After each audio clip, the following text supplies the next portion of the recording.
Adam here with Brooksaw Antiques. Today we have this 1953 Smith Corona Skywriter vintage portable typewriter. I'm going to show you how to use the functions and make sure they all work.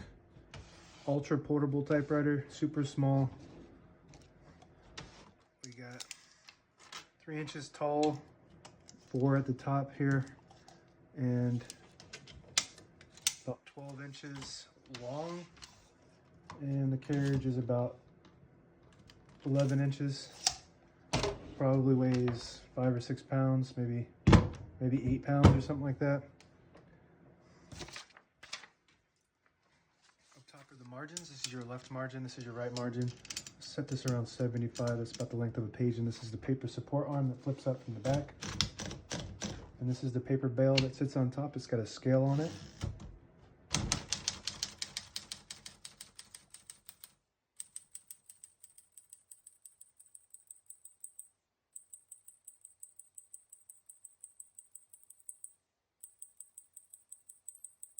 You hear the bell, you're at the end of the margin. You hit the slide space, get you back at the beginning, and skips 1 or 2 spaces.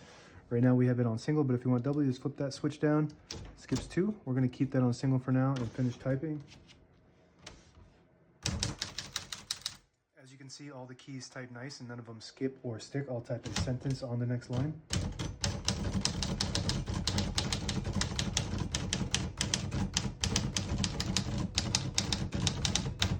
Beautiful typing machine. Very popular model because of the size, and the engineering of this was really well done, because it's not easy to make such a nice typewriter so compact like this. One of the best ultra portables ever produced. To pull the page out easy, there's a switch on the right side here. You flip it back and it unlocks the rollers underneath the platen, allowing you to pull the page out easier, load thicker paper like carbon copy or cardstock. You just gotta make sure you flip it back forward before you load the next page, or else it won't load correctly. I'm gonna put this down for now. It's also like super smooth with the keys, and it's not loud.